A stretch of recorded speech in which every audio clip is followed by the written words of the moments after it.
Hello and welcome to your first appointment for bioidentical hormones. We start off with some common questions. The first one is, what are they? Well, bioidentical hormones are exactly what they are. They are clones of hormones that exist in your body. They are atom for atom, molecule for molecule, bond for bond, the same hormone.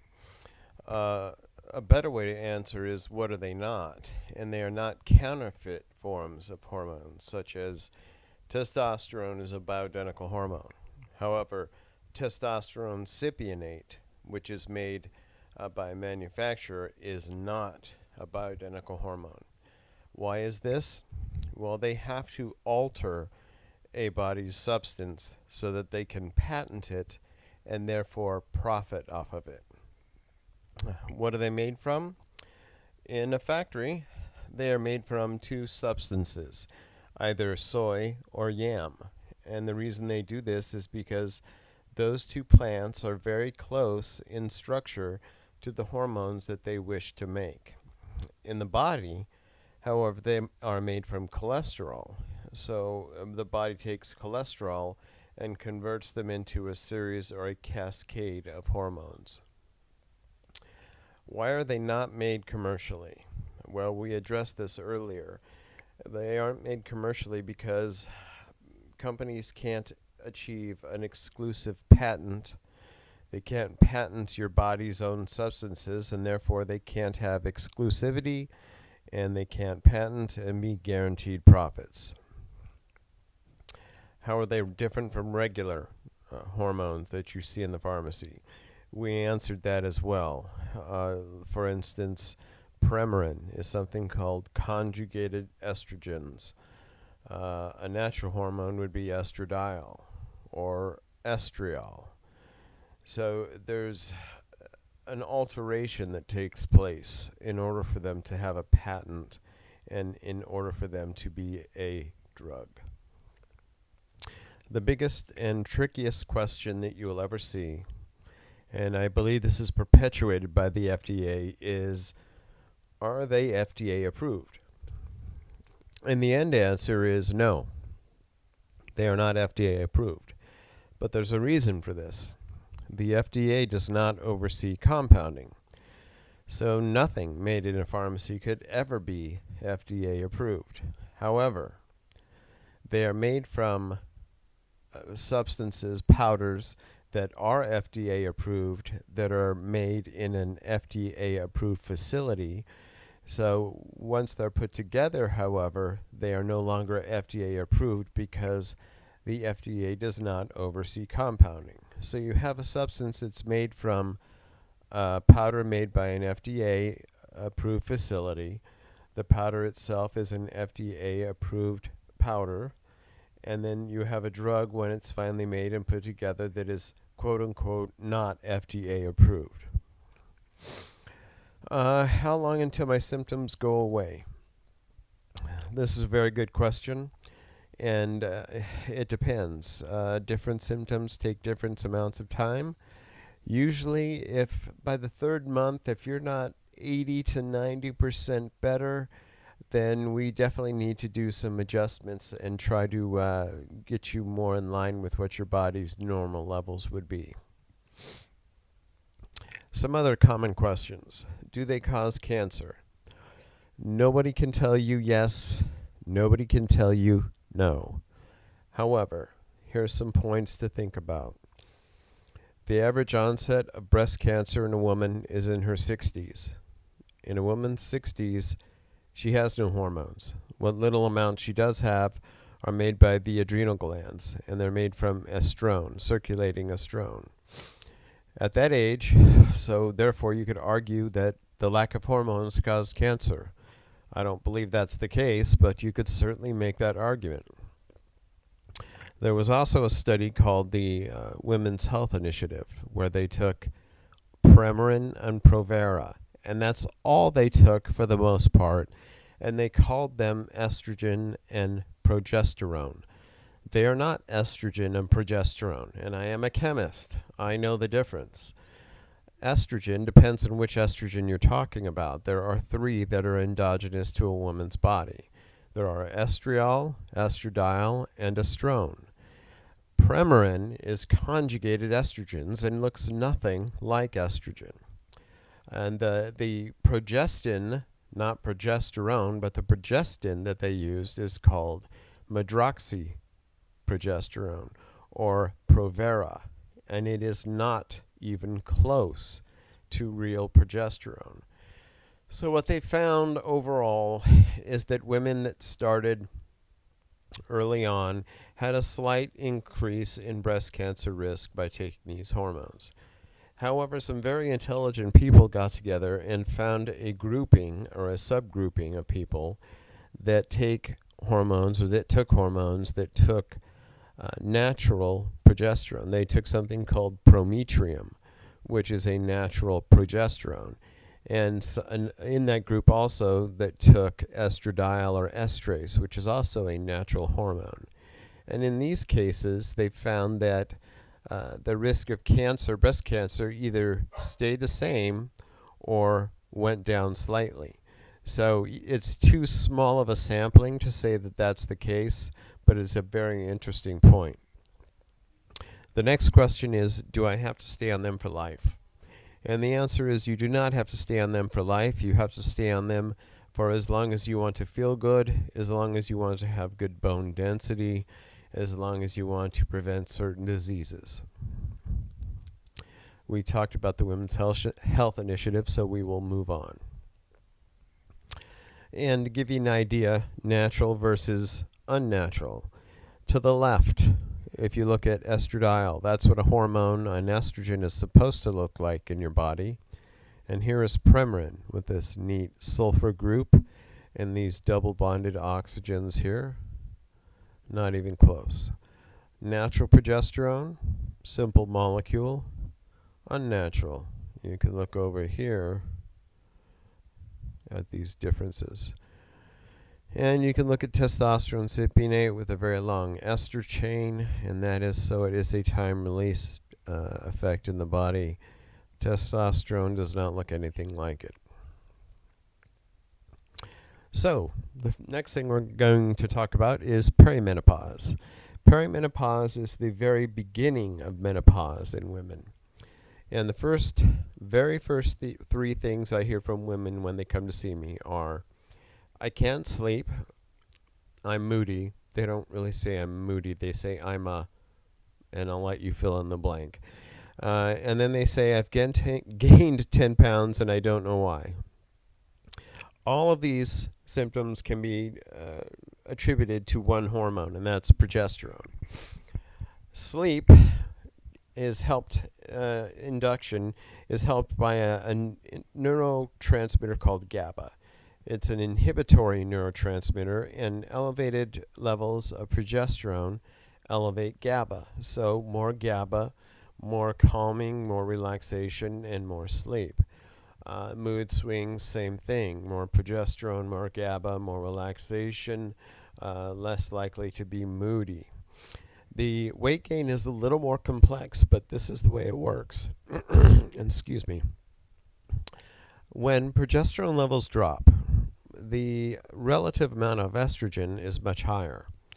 When you have a high level of estrogen relative to progesterone, there's something called thyroid binding globulin that increases in the blood. Thyroid binding globulin does exactly what you think it would do. It takes thyroid out of the blood and therefore slows the metabolism. And when the metabolism slows, the body gains weight. And when the body gains weight, especially fat, it gains a little estrogen factory called aromatase. An aromatase is an enzyme that makes estrogen. So it ends up being a spiral of weight gain, which most women will tell you, I gained 5 pounds and then I gained 50 pounds because it just was a spiral downhill. So what's the cause? We already talked about it, progesterone. Mood swings, insomnia, weight gain. That's the cause. That's the very first hormone that we need to replace when women enter menopause.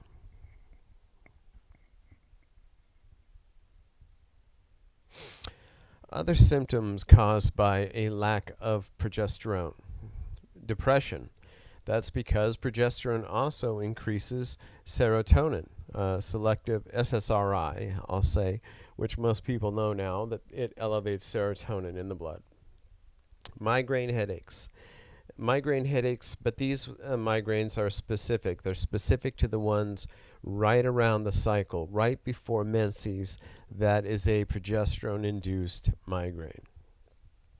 Erratic menstruation, that's because the levels are not consistent.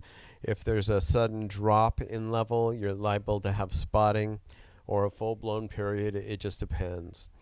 Metabolic slowdown we talked about because of the thyroid and the TBG.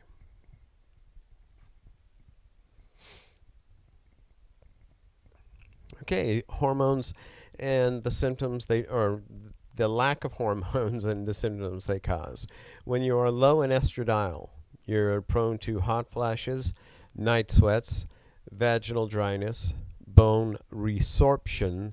That's not reabsorption, that's resorption or loss. Testosterone, low libido, low energy, bone loss, and loss of muscle tone. And it should be noted that testosterone is one of the few hormones that increases the number of osteoblasts in the bone marrow. And an osteoblast is a substance that actually, or I shouldn't say a substance, it's a little factory in the bone marrow there that actually rebuilds bone. So you can rebuild bone with testosterone. Adrenal hormones, which we talk about but not as often as we should, have a very profound but very subtle effect in the body. Pregnenolone is the mother hormone. It's the very first hormone made from cholesterol. And a deficiency in pregnenolone can cause a loss of mental acuity and an increase in LDL cholesterol. Well, that makes sense, doesn't it? If your body can no longer make pregnenolone, what it does is it manufactures more and more cholesterol in a futile attempt to make pregnenolone. Therefore, as we age, we notice that our cholesterol levels go up, and then they put us on all these wonderful statin drugs rather than just putting us on pregnenolone, DHEA, these adrenal hormones that will drop. In some studies, we've seen levels come down as much as 80 points on the LDL, and that's not a joke.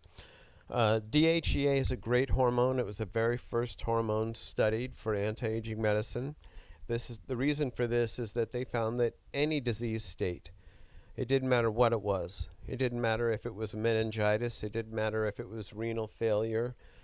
Every disease state was accompanied by a low level of DHEA. So the thought process in that the thought process there was give DHEA and these things won't happen.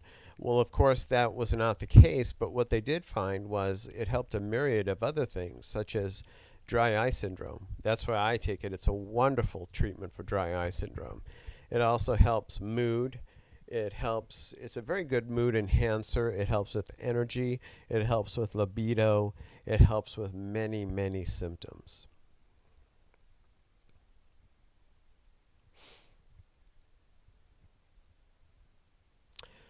Okay, conclusion. Well, not natural hormones, but isn't menopause natural? The answer to that is yes. So was death, but I don't want to die. So what we try to do is extend the range of life, that is your reproductive years, because after reproduction is done in a human, in an animal, in an insect, generally that animal dies. That's what happens when you lose your hormones, when you lose your reproductive capability, or at least the hormones that are responsible for that go away, then generally death ensues. What does natural mean? To a lot of people, natural means derived from a plant.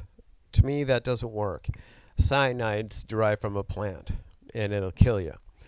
Natural to me means, under a microscope, if I look at it, if I look at my testosterone versus the testosterone in your body, I'm not going to see any difference. That's natural. I don't care what the substance comes from, as long as it ends up being exactly the same. The other massive benefit of compounding is individualized medicine. We can give you the exact amount that you need.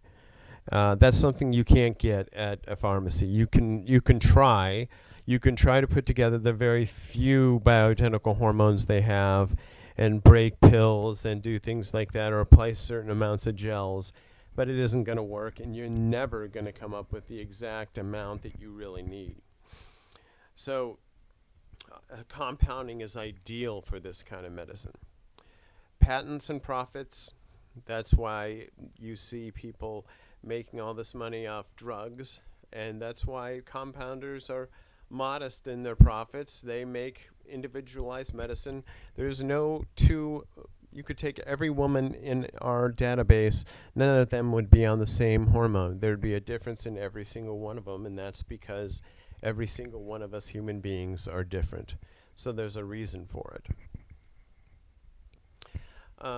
Moving on and getting close to the end, I'd like to talk a little bit about thyroid. Thyroid, the ideas behind it are changing, and they're changing rapidly. There's a reason for that. For years, all they tested was something called TSH. And TSH stands for thyroid stimulating hormone. Well, guess what? That's not even a thyroid hormone. So why you would check a non-thyroid hormone to see if you're thyroid deficient just doesn't make sense. But to give you an idea of the logic, thyroid stimulating hormone, if it's elevated, your body is not producing enough thyroid because it's not responding to the signal. If it's low, your body is producing too much and suppressing TSH. So that's the logic they have there. The problem is there's a vast number of people, my father being one of them, myself being one of them, that had normal TSH, and we had very low T3. And that's because there's an enzyme required to convert T4, which is natural T4. It has to be converted to T3 to be active. T4 is inactive, T3 is active. You have an enzyme, deiodinase, which does this. And without that enzyme, without that conversion, you will not have any thyroid activity. So you have to check not just TSH, you have to check your T4, your T3. You also have to check something called thyroid antibodies. They are antibodies which are trying to attack your own thyroid. So it's an autoimmune type disease. And it's shocking how many people have this disease. And it should be noted, people with celiac, you definitely need to be checked for thyroid antibodies. The other thing is reverse T3. Reverse T3 is brought on a lot of times from a trauma, like childbirth or an accident, something like that. It's also brought on from a lack of selenium. Without those things, without selenium in your diet, your body will make reverse T3, which is useless. It actually is inhibitory. It will block T3 receptors, and it will make it so your thyroid does not function. So there's all these tests that should be run, and for 40, 50, 60, 80 years, we've run one test, and it's ridiculous. The way that we used to run it way back in the old days was simply to take a body temperature. If you were 98.6, you had a good thyroid. If you were 97.2, you needed some. Well, guess what? That's way more accurate than what they do today. I had a lady, and this is a true story, I'm not making up any of it. Her body temperature was a 93. Her hands were ice cubes. We looked at her free T3, and it was 0.7. So when we put her on Armour Thyroid, it took almost 4 grains, but we got her body temperature up to 98.6. Her heart rate was 100% normal. There was nothing wrong. She didn't lose massive amounts of weight. She didn't lose any weight from going on thyroid. She just had a normal metabolism again, and she felt better. And her depression, which was crippling, went away. So those are very important things to remember about thyroid. Also remember something called subclinical thyroid. That's what they're starting to find out, that people with TSH over 2 may have thyroid problems even if the rest of them are within range. Our goal is to get you optimal in these ranges, not out of the ranges, but optimal, so that we make the insurance companies happy, no one can yell at us, and yet we get you to the optimum range within each of these ranges. Finally, what to stay away from, and this is very important. Saliva kits. I usually say not worth a spit. They do not work. They do not measure anything. We had women that had come to us and had hot flashes like crazy, and they said, well, I took a saliva kit test and it says my estrogen was high. So we'd cross-reference them with blood, and they'd make the argument, well, it doesn't test free levels. Well, here's the point, guys. Hormones are 99.8% bound in most cases, sometimes 98% bound. But the point is, as soon as they hit the blood, they're bound. So you have to have a bound level and a free level, whether you measure by spit or blood. And the problem was the saliva tests were saying that she had plenty of free, but when we tested the non-free levels in the blood, there was nothing. And if you have no bound, you can have no free. Topical creams and gels, for the most part, I don't want to call them a scam because some of them do work to some degree, but they do not have the absorptions that the dosage form that we've worked on for 20 years do. We can out-absorb a cream or a gel 100 to 1. So women like creams and gels, but the fact is, your skin was made to keep things out, not let them in. And there's something called surface area and moisture quotient of the skin, and clothes, and when did you take a shower. There's too many variables to control your therapy. Pellet implants, and I wrote, great for the doctor, terrible for you. Pellet implants can only be used with testosterone and with estrogen. Progesterone, you still have to take another form of it. The problem with them is you have to be cut open and you have to have a trocar put in, which has pellets put in it. And about every 6 months, they cut it out again and put it back in. And the problem is you get almost a hormone high from the testosterone that gets shorter and shorter. So the first time it might make 6 months. The second time you feel really badly after 4. The third time after 2 months you're feeling horrendous. And what happens is you get attenuated to these hyperphysiologic doses. And this is a horrible thing because there is no way out of it. So anyone that's on pellets or has had a track record with pellets, I would strongly suggest you get off of those and try our sublingual. Our dosage form has a 25-year track record. We can mimic physiology with it perfectly, and we have never failed yet. We have a retention rate of over 96%. So I hope you've learned something today. If you have any other questions, feel free to call us or ask your practitioner. Thank you very, very much.